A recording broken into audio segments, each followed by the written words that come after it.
আচ্ছা, সরকারি চাকরি প্রচুর মানুষের চলে গেছে, মানুষ রাস্তায় নেই, সবই জানি আমরা। তো অ্যানিমেশন ফিল্ডে এসে এই ইনসিকিউর ফিলটা হয় না, আমার একদমই হয়। সমস্যাটা হচ্ছে যারা ইনস্টিটিউট গুলো রান করায়, মানে অ্যাডমিনে যারা থাকে, তারা প্রত্যেকেই ধরো বিজনেসম্যান। অ্যানিমেশনের সব থেকে বড় অ্যাডভান্টেজটা হচ্ছে আমাদের যিনি ডিরেক্টর সৌরভ স্যার আছেন, উনি নিজেও কিন্তু ভিএফএক্স স্পেশালাইজড। আমরা এখানে কেউ বিজনেস করতে আসি না, আমরা কি করতে আসি, আমরা এডুকেশনটা দিতে আসি। যখন বা কোনো এমপ্লয়ি যখন এই ইন্ডাস্ট্রিতে আসে, সবার আগে তাকে এটা ভাবতে হবে যে আমি চাকরি করার জন্য ইন্ডাস্ট্রিতে আসছি না, আমাকে কাজটা জানতে হবে। এই গ্যাপটা যাতে না থাকে সেই কারণেই কিন্তু আমাদের কিবোর্ড অ্যানিমেশনে নিজস্ব প্রোডাকশন হাউসে আমরা ইন্টার্নটা করাই। নমস্কার বন্ধুরা, আমি সৌরভ। শুভ নববর্ষে আপনাদের জানাই আন্তরিক প্রীতি শুভেচ্ছা। শুভ নববর্ষের পর কিবোর্ড অ্যানিমেশনের প্রথম পডকাস্ট। আমাদের আজকে পডকাস্টিংটা খুব ইন্টারেস্টিং। আজকে আমাদের পডকাস্টিং আমরা জানবো আমাদের এই অ্যানিমেশন এবং ভিএফএক্স ফিল্ডে কিছু অভিজ্ঞতা, কিছু তিক্ত অভিজ্ঞতা। আমাদের সাথে রয়েছে আজকে খুব ইন্টারেস্টিং পার্সন একজন, যে আমাদের এই কিবোর্ড অ্যানিমেশনের 3D ফ্যাকাল্টি। Welcome sir. সঙ্গে রয়েছে অয়ন দত্ত। নমস্কার, শুভ সন্ধ্যা। আমি অয়ন দত্ত, আমি কিবোর্ড অ্যানিমেশন ইনস্টিটিউটের 3D ফ্যাকাল্টি। আমার টোটাল প্রোডাকশান এক্সপিরিয়েন্স প্রায় 11 বছর হচ্ছে। সো প্রথমেই বলি যে আমি খুব লাকি যে এই প্রফেশনে আসতে পেরেছি। এটা আমার একটা ড্রিম ছিল। আমার এই ফিল্ডে আসার একটা কারণটা হচ্ছে আমি ছোটবেলা থেকেই ড্রয়িং করতাম। তো ড্রয়িং করার পরে অ্যাকচুয়ালি আমি যখন 11-এ পড়ি, মানে তুমি একজন তাহলে আগে ড্রয়িং আর্টিস্ট সবার আগে? হ্যাঁ, ড্রয়িং আর্টিস্ট। আমি খুব ড্রয়িং করতে ভালোবাসতাম, পেন্টিং করতে ভালোবাসতাম। তো আমি যখন 11-এ পড়ি, আনন্দবাজার পত্রিকায় প্রথমে অ্যানিমেশনের অ্যাড দেখি। আচ্ছা। তো তারপরেই আমি খোঁজ খবর নেই যে অ্যানিমেশন ইনস্টিটিউট কোথায় আছে। তো ওই 2010-এ তেমন কোনো অ্যানিমেশনের ইনস্টিটিউট ছিল না, অনেক আগের ব্যাপার ছিল। তো আমি একটা জায়গা থেকে অ্যানিমেশন শিখে তারপরে 2012-তে পাস আউট হয়েছি। তারপরে আমি প্রথমে যাই ব্যাঙ্গালোরে ছিলাম কিছুদিন, তারপরে মুম্বাইতে কিছুদিন কাজ করেছি, পুনেতেও কিছুদিন কাজ করেছি। তুমি অ্যানিমেশন শিখে কোন ফিল্ডটাতে চুজ করলে? তুমি যদি স্টুডেন্টদের একটু বলো, মানে অ্যানিমেশন শেখার পর কোন ফিল্ডটা চুজ করলে, বা কিভাবে তোমার মনে হলো যে এই ফিল্ডটায় তুমি পারবে কাজ করতে? ওকে, এটা খুব ইন্টারেস্টিং একটা ব্যাপার। অ্যাকচুয়ালি আমি যে কোর্সটা করেছিলাম প্রথমেই, মানে শুধু আমি না, মানে যারা এই মাল্টিমিডিয়া কোর্সে আসে, তো মাল্টিমিডিয়া কোর্সের মধ্যে কি থাকে, প্রথমে থাকে গ্রাফিক্স ডিজাইন থাকে, তারপরে 2D অ্যানিমেশন থাকে, 3D animation, motion graphics, video editing, হ্যাঁ, ভিএফএক্স, এই ব্যাপারগুলো থাকে। তো আমার অ্যাকচুয়ালি 3Dর কাজগুলো দেখে আমার খুব ভালো লাগতো। আর একটাই কথা বলবো যে 3Dর স্যালারি প্যাকেজটা আমার খুব ভালো লাগে। আচ্ছা। আর সব থেকে মজার বিষয়টা হচ্ছে যে 3D পুরো জিনিসটাই হচ্ছে টেকনিক্যাল ওয়ার্ক। আচ্ছা। টেকনিক্যাল ওয়ার্ক উইথ হচ্ছে আর্টিস্টিক ওয়ার্ক, মানে টেকনিক্যাল আর আর্টিস্ট। আচ্ছা, মানে তুমি তোমার ওই ড্রয়িং এর মানে ড্রয়িং এর যে পছন্দটা সেখানে তুমি প্রফেশনে নিয়ে আসলাম। এবার সব থেকে মজার ব্যাপারটা হচ্ছে, ধরো কেউ মাটির মূর্তি তৈরি করে। এবার মাটির মূর্তি মানে যারা ঠাকুর বানায়, এরকম ঠাকুর বানায়, এক্স্যাক্টলি। তো অ্যাকচুয়ালি যারা ঠাকুরের মূর্তিগুলো বানায় না, অ্যাকচুয়ালি প্রথমে কি করে, একটা মাটির দলা নেয়। মাটির দলা নিয়ে তারপরে ওটাকে একটা ছাঁচে ফেলে একটা স্ট্রাকচার তৈরি করে। ইনফ্যাক্ট আমরা যখন ওই ক্লাস 6, 7, 8, 9-এ পড়তাম, স্কুলে দেখবে ওই মোমের প্রলেপ দিয়ে একটা ওই মোমের মূর্তি বানানো যে স্ট্রাকচার গুলো, ওই ছাঁচে ফেলে মানে একটা পুরো স্ট্রাকচারটা দাঁড়িয়ে যায়। তো এই ব্যাপারটা আমি পেলাম একটা সফটওয়্যারের থ্রু দিয়ে, যে সফটওয়্যারটার নাম হচ্ছে জেব্রাশ। ওকে। তো জেব্রাশ এমন একটা সফটওয়্যার, ওই সফটওয়্যারের মধ্যে একটা জাস্ট একটা মাটির দলা মনে করো, ওইটাকে তুমি আস্তে আস্তে একটা স্ট্রাকচার তৈরি করে বিভিন্ন টাইপের ক্যারেক্টার বানাতে পারছো, ক্রিয়েচার ক্যারেক্টার, যে ক্যারেক্টারগুলো তুমি দেখছো, যে মানে গেম খেলছো, যে ক্যারেক্টারগুলো কত সুন্দর ক্রিয়েচার ক্যারেক্টার আছে, ওই জিনিসগুলোকে তুমি বিল্ড আপ করতে পারছো। তো প্রথম জব এক্সপিরিয়েন্সটা কেমন, ভালো না খারাপ? এক্সাইটমেন্ট ছিল খুব। আচ্ছা। খুবই এক্সাইটমেন্ট ছিল, কেননা আমি যখন প্রথমে আমার অ্যাকচুয়ালি আমি কোর্স রানিং থাকা অবস্থায় প্লেসমেন্ট পেয়েছিলাম। আচ্ছা। তো স্টুডেন্ট হিসেবেও ভালো ছিল। হ্যাঁ, স্টুডেন্ট হিসেবে খুব করেছিলাম এবং আমি অ্যাওয়ার্ডও পেয়েছিলাম। তো ব্যাপারটা হচ্ছে, আমি যখন কোর্স যখন রানিং ছিল, ওই সময় আমাকে ইনস্টিটিউট থেকে আমাকে প্লেসমেন্টে পাঠিয়েছিল, কিন্তু ওটা আমি কন্টিনিউ করিনি একটা কারণে, তখন আমার অনেক সফটওয়্যার বাকি ছিল জানা। আচ্ছা। তারপরে আমি আবার ইনস্টিটিউটে ব্যাক করে আবার কোর্সটা পুরো কমপ্লিট করার পরে তারপরে আমি আবার জবে চলে যাই। আমার ফার্স্ট জব ছিল তোমার দিল্লিতে, প্রিজম আর্ট প্রোডাকশন। তো ওখানে গিয়ে যা হয় একটা তুমি তখন নিশ্চয়ই বাচ্চা ছিলে, হ্যাঁ অনেক ছোট ছিলে, তো যেটা হয় যে প্রথম নতুন জায়গায় গিয়ে এমন কোনো অভিজ্ঞতার শিকার হয়েছিলে যেটা তোমাকে সারা জীবন একটা মানে একটা শিক্ষা দিয়ে গেছে তোমাকে যে হ্যাঁ এটা করলে এটা ভালো হ্যাঁ হতো? হ্যাঁ হ্যাঁ অ্যাকচুয়ালি ব্যাপারটা হচ্ছে, আমি যখন স্টুডেন্ট ছিলাম, অ্যাকচুয়ালি কি হয় না, স্টুডেন্টরা যখন আমরা স্টুডেন্ট থাকি, স্টুডেন্ট লেভেলে কি হয়, পার্সোনাল ডেভেলপমেন্টের ক্লাস দেওয়া হয়, স্পোকেন ইংলিশের ক্লাস দেওয়া হয়, কিছু টেকনিক্যাল ক্লাস দেওয়া হয়, কিন্তু প্রবলেমটা হচ্ছে ওরা মানে ইনস্টিটিউট হচ্ছে একটা ছোট্ট একটা পুকুর, ওকে, আর ইন্ডাস্ট্রি হচ্ছে একটা ওশান। ইয়েস। তো আমি একটা ইনস্টিটিউটের মধ্যে একটা লিমিটেশন কাজ শিখছি, কিন্তু সেই কাজটা আমাকে প্রপারলি শিখতে হবে। এবার যখন আমি প্রোডাকশন হাউসে যাচ্ছি, আমাকে ওর থেকে আরো কিছু অ্যাডভান্স লেভেলের কাজ করতে দিচ্ছে। আচ্ছা, এবার আমার ওই বেসিক কনসেপ্ট গুলো যদি এই জায়গাটা একটা ইম্পর্টেন্ট পার্ট স্টুডেন্টদের জন্য, যে স্টুডেন্টরা যেটা ইনস্টিটিউট থেকে শিখে আসছে, হ্যাঁ তারপরে গিয়েও মানে তারা তো অনেকটাই আমরা বলি যে ভালো শেখাচ্ছি, আমরা এটা শিখে যাচ্ছি, কিন্তু যখনই কোনো ইন্ডাস্ট্রিতে জয়েন করছে তারপরেও কেন এই ল্যাকিংটা থেকে যাচ্ছে? অবশ্যই আমাদের ইনস্টিটিউটে এটা নেই, না বা এটা অন্যান্য ইনস্টিটিউটে আমাদেরও প্রোডাকশন যখন ছেলেরা আসে অন্যান্য ইনস্টিটিউট থেকে, সব থেকে বিষয়টা কি হয় স্যার, কোথাও যেন একটা ইন্ডাস্ট্রির সাথে ইনস্টিটিউট গুলো একটা গ্যাপিং আছে। এই গ্যাপিংটা কেন তোমার কি মনে হয়? অ্যাকচুয়ালি একটু না, অনেকটাই একটা গ্যাপিং। এর গ্যাপিংটার সব থেকে কারণ হচ্ছে, কেননা আমি নিজেও কিছু স্টুডেন্টকে ইন্টার্নশিপ করিয়েছি, মানে আমার আন্ডারেও কিছু ইন্টার্নশিপ করেছে। মেন যে প্রবলেমটা আমি দেখেছি, ওদের বেসটা না খুব উইক থাকে। আচ্ছা, মানে যখন ওরা শিখছে ইনস্টিটিউট থেকে, তো কিছু টুলস বা সম্পর্কে ওদের ক্লিয়ার আইডিয়া থাকে না, টেকনিক গুলো সম্পর্কে ওদের আইডিয়া প্রপারলি থাকে না। তারপরে যখন প্রোডাকশনে আমরা কাজ করি, প্রোডাকশনটা না পুরোটাই টেকনিক্যাল ওয়ার্কের উপরে বেস্ট করে হয়। এবার ওখানটায় দেখো কাজ না দু রকমের হয়। একটা ধরো তুমি একটা শেপ তৈরি করছো, শেপটাকে তুমি তোমার মতন করে তৈরি করে দিচ্ছ, আর একটা টেকনিক্যাল ওয়েতে করছো। আচ্ছা, এবার ইনস্টিটিউটে কি হয়, ওটাকে না মানে সব প্রপারলি দেখান মানে অনেক ক্ষেত্রে হয়ে ওঠে না বিভিন্ন কারণে। এবার প্রোডাকশনে যখন ওই ছেলে মেয়েগুলো যায় না, তখন ওই টেকনিক্যালের মধ্যে পড়ে যায়, যার জন্য ওদের একটা ভীষণ প্রবলেম ফেস করতে হয়। এবং প্রোডাকশনে ম্যাক্সিমাম কাজগুলো শর্টকাটে হয়।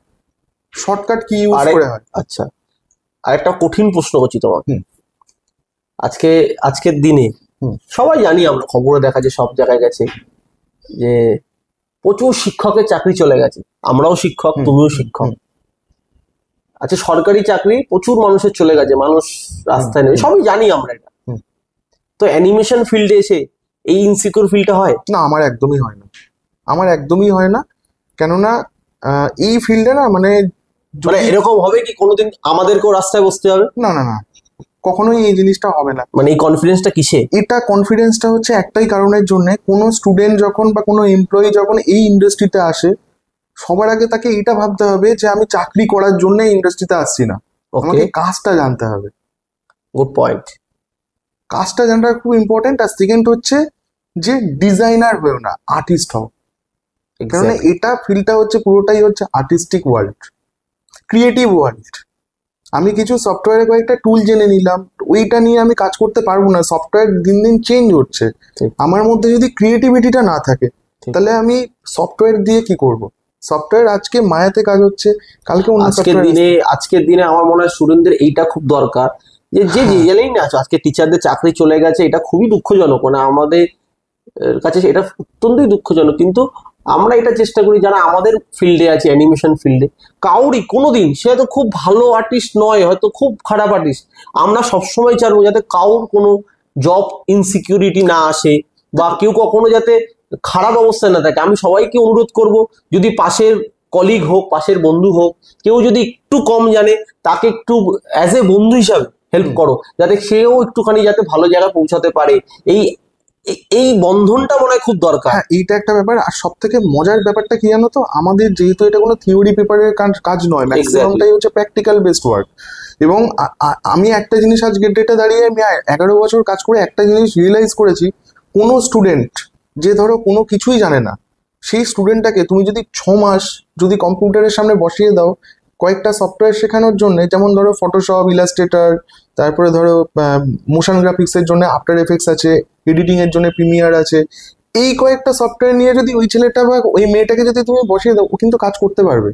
করতে মানে ওর চাকরির অভাব হবে না, কেননা আমি ইন্ডিড বলো বা নকরি.com বলো, আমার নিজের তো প্রোফাইল আছে, আমি যখন প্রত্যেক দিনের প্রোফাইল গুলো দেখি, হাজার একটা জবের অপরচুনিটি আসে আমার কাছে। আজকের দিনে আমরা সবাই জানি, দেখুন এটা তো মিথ্যা কথা ব্যাপার নেই। আপনাদের ফোন, মানে তোমাদের ফোন আছে হাতে, ফোনে তুমি সার্চ করে দেখতে পাবে কোথায় জব আছে, কি প্যাকেজ কোথায় পাওয়া যাচ্ছে। আশা করি আজকের দিনে এই জিনিসটা নেই যে মানুষকে ভুল বুঝিয়ে বা ভুল জিনিসটা নয়। এটা একটা গেল। আমার মানে আরেকটি যেটি ইম্পর্টেন্ট প্রশ্ন, স্টুডেন্টদেরকে আমরা যেটা বলতে চাই, আমরা আমারও 12 বছর হয়ে গেল, তোমার 11 বছর। তো স্টুডেন্টদের যেটা সব থেকে বেশি আমি দেখি যেটা প্রবলেমটা হচ্ছে, স্টুডেন্টরা ঢুকেই এক্সপেকটেশন করে যে খুব হাই, যে আমি কি ঢুকেই প্রচুর টাকা স্যালারি, বা হয়তো ইনস্টিটিউটগুলো সেভাবে বোঝায়।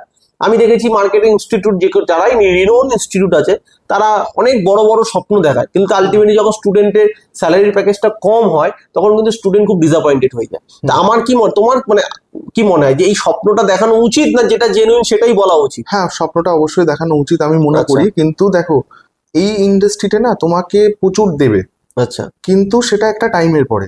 আচ্ছা, আগে নিজেকে প্রুভ করতে হবে ইন্ডাস্ট্রিতে, যে কিন্তু সেটা একদম প্রথমে এক্সপেকটেশনটা রাখলে হবে না। প্রথম 1 বছর প্রচুর কষ্ট করে স্ট্রাগল করে কাজ শিখতে হবে ইন্ডাস্ট্রিতে, কেননা ইন্ডাস্ট্রিতে তখন তুমি যাবে, বা একটা ছেলে বা একটা মেয়ে যখন ইন্ডাস্ট্রিতে যায়, প্রচুর প্রবলেম ফেস করতে হয়। সেই প্রবলেমগুলোকে ওভারকাম করা, তারপরে একটা অফিসের রুলস রেগুলেশন মেনটেন করে চলা, সব কিছুর উপরে বেস করেই কিন্তু একটা স্যালারি ইনক্রিমেন্ট হয় প্রত্যেক বছর। এক্স্যাক্টলি। তো নট অনলি যে আমার টেকনিক্যাল ওয়ার্ক সেটার উপরে কিন্তু নয়, তার বিহেভিয়ার, সে অফিসে সবার সাথে কতটা কোঅর্ডিনেট করতে পারছে, তো সবকিছু মিলিয়ে তার এফোর্ট সবকিছু মিলিয়ে ইনক্রিমেন্টটা হয় বছরে। এবার সে যদি প্রপারলি ঠিকঠাক পারফরমেন্স করতে পারে, আমি বলবো একটা ছেলে বা একটা মেয়ে 2 বছর যদি ঠিকঠাক কাজ করতে পারে, তার স্যালারি প্যাকেজ আমার এক্সপিরিয়েন্সে মনে হয় 30 থেকে 35,000 টাকা আরামসে হয়ে যাবেও। তাকে ঠিকঠাক ভাবে কাজ করতে ইন্ডাস্ট্রিতে লেগে থাকতে হবে। তা শেষে আমরা মোটামুটি আজকে অনেকটা গল্প করলাম। তো শেষ যেটা প্রশ্ন, যদি স্টুডেন্টদের তোমার দিক থেকে কোনো সাজেশন থাকে বা তোমার কোনো অভিজ্ঞতা থাকে, তুমি তো সবটাই বললে। এর আগেও আমরা পডকাস্টিং অনেক ইম্পর্টেন্ট, আমাদের চ্যানেলে আপনি গেলে দেখতে পারবেন, অনেক কিছু নিয়ে আমরা আলোচনা করেছি। আজকে আলোচনাটা একটু ওপেন মাইন্ডেড ছিল আমাদের, আমরা কোনো টেকনিক্যাল আলোচনা করিনি আজকে আমরা একটু অন্যরকম আলোচনা করেছি। আশা করি ভালো লাগবে আপনাদের।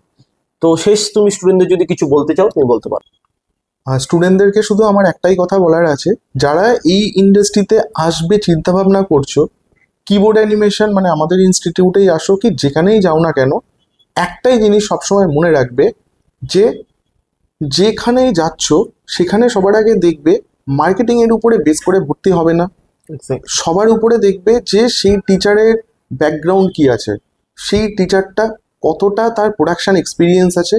কেননা এই ফিল্ডটা কিন্তু পুরোটাই টেকনিক্যাল ওয়ার্ক, তোমার সার্টিফিকেটে কিন্তু কোনো ভ্যালু দেবে না। কেননা আমি যে কটা জায়গায় কাজ করেছি, আমার কিন্তু সার্টিফিকেটের কোনো ভ্যালু হয়নি, আমি শুধু দেখেছি আমার টেকনিক্যাল স্কিল কতটা আছে। মানে সার্টিফিকেটটা তোমার সেকেন্ডারি, ঠিক আছে, আগে তোমার মেন স্কিলটা, মেন হচ্ছে স্কিল। তো ওই জায়গাটায় কিন্তু মেন দেখতে হবে যে টিচারের, আবারও বলছি, টিচারের টেকনিক্যাল স্কিল কতটা আছে এবং সেই টিচার প্রোডাকশন হাউসে কত বছর কাজ করেছে, এইটা কিন্তু দেখাটা খুব ইম্পর্টেন্ট। এটা খুব ইম্পর্টেন্ট পার্ট বললো। যে সমস্ত স্টুডেন্টরা আমাদের ভিডিও দেখো বা ফলো করো, তো যে কোনো জায়গায় অ্যাডমিশন নেওয়ার আগে এটাই ইম্পর্টেন্ট যে এখানকার যে টিচার যারা রয়েছে তারা ইন্ডাস্ট্রিতে কাজ করছে কিনা বা কোথায় করেছে। কারণ অন্যান্য ইনস্টিটিউটগুলো যারাই আছে, আমি বহু জায়গাতে পড়িয়েছি, আমিও দেখেছি, তো হয়তো সেখানে সে হয়তো কোনো ইন্ডাস্ট্রির লেভেলটাই জানে না, সে পড়িয়ে যাচ্ছে। সে খারাপ পড়ায় না, কিন্তু আমি একদমই বলছি না খারাপ পড়ায়, কিন্তু প্রবলেমটা কি হয়, ইন্ডাস্ট্রির সাথে ফ্যাকাল্টিদের একটা গ্যাপ থাকে। সেই গ্যাপটা যতদিন না পূরণ হবে, আমাদের ইন্ডাস্ট্রিতে কিন্তু ফ্রেশার্সদের অবস্থা খারাপ হবে। এটা কিন্তু বাস্তব। কি আমি ঠিক বললাম? 200%। মানে যতদিন না তোমার একটা ফ্যাকাল্টি ইন্ডাস্ট্রি লেভেলের সাথে কানেকশন থাকবে, সেটা কিন্তু তোমার গ্যাপটা ফ্রেশার্সদের থেকেই যাবে। এই গ্যাপটা যাতে না থাকে, সেই কারণেই কিন্তু আমাদের কিবোর্ড অ্যানিমেশনে নিজস্ব প্রোডাকশন হাউসে আমরা ইন্টার্নটা করাই। ইন্টার্নে মানে এটা নয় যে তোমাকে শুধু কাজ দিয়ে দেওয়া হলো, কাজটা শেখানোও হচ্ছে তোমার ওখানে।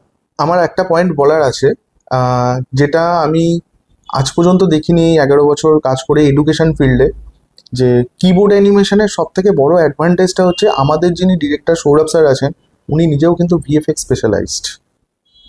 এটা খুব ইম্পর্টেন্ট, এবং সব থেকে বড় ব্যাপার হচ্ছে ভিএফএক্স এ আমি কিন্তু কলকাতায় সেইভাবে কোনো ফ্যাকাল্টি দেখিনি। প্রবলেমটা বোঝো তুমি, তুমি অনেক ইনস্টিটিউট পড়েছো, আমি অনেক ইনস্টিটিউটে ছিলাম। সমস্যাটা হচ্ছে যারা ইনস্টিটিউট গুলো রান করায়, মানে অ্যাডমিনে যারা থাকে, তারা প্রত্যেকেই ধরো বিজনেসম্যান। আমরা এখানে কেউ বিজনেস করতে আসি না, আমরা কি করতে আসি, আমরা এডুকেশনটা দিতে আসি। বিজনেস অবশ্যই করবো, কেন করবো না? আমরা মানুষকে বেঁচে থাকতে গেলে সবারই বিজনেসের দরকার। কিন্তু অন্যান্য ইনস্টিটিউট গুলো যারা কলকাতায় বিভিন্নভাবে ছড়িয়ে ছিটিয়ে রয়েছে, কি একটা দুটো বাদে প্রায় 80% ইনস্টিটিউটের যদি অ্যাডমিনে যাও, বলো যে ওনারটা কে, প্রত্যেকেই কিন্তু নন টেকনিক্যাল পার্সন। এটা খুব আমার পয়েন্ট আউট করতে হবে, কারণ নন টেকনিক্যাল পার্সন কিন্তু তোমার থেকে কোনো আর্টিস্টিক কিছু চাইছে না, তোমার থেকে শুধু পয়সাটা চাইছে। যেটা হয়তো আমরা আমাদের কিবোর্ড অ্যানিমেশন শুরু করার পর এটা ব্রেক করতে পেরেছি। আমরা এখানে যেটা পেরেছি, আমরা কিন্তু টেকনিক্যাল জিনিসটাকে আনতে পেরেছি, যেটা শুধুমাত্র পয়সা দিয়ে পাওয়া যায় না, সেটা একটা সিস্টেমের মধ্যে দিয়ে গিয়ে আমরা দিতে পারছি। আরেকটা জিনিস আমি লাস্ট কথা বলে আমি স্টপ করব। ব্যাপারটা হচ্ছে, আমি যখন দেখেছি বিভিন্ন জায়গায় কাউন্সিলিং এর জন্য স্টুডেন্টরা আসে, স্টুডেন্টদেরকে না ধরো এনকোয়ারি থেকে যে আমি ভিএফএক্স শিখতে চাই, স্টুডেন্টদেরকে কি করে কাউন্সিলাররা যে তুমি আগে 3D শেখো, তুমি গ্রাফিক্স শেখো, ভিএফএক্সটাকে না ওমিট করে দেয় because of lacking of faculty. Okay, এই প্রবলেমটা কিন্তু আমি অনেক স্টুডেন্টের কাছে শুনেছি। তাহলে আমরা চেষ্টা করব কিবোর্ড থেকে কিছু ভিএফএক্স ফ্যাকাল্টি তৈরি করার। আপনি যখন ভিএফএক্স এ আসেন, আপনার স্পেশালাইজ আমাদের এখান থেকে কিছু তৈরি করার চেষ্টা করব। একদম তাই। এবং ভিএফএক্স এ ভালো ভালো প্রোডাকশন হাউসে কাজ করার, এবং ভিএফএক্স এর 3D প্লাস ভিএফএক্স আসছে, আমাদেরও কিছু ভিএফএক্স এর প্রজেক্ট বাংলাতে আসছে। আশা করি কিছু একটা ভালো কিছু হবে। এবং আমরা রিসেন্ট একটা ভিএফএক্স এর প্রজেক্টে কাজ করছি, ওটা এখন বলছি না, এখন বলা যাবে না। তো আজকে অনেক কথা বলে ফেললাম। সবাই ভালো থাকবেন, আবার নেক্সট পডকাস্টিং এ দেখা হবে। নমস্কার। নমস্কার।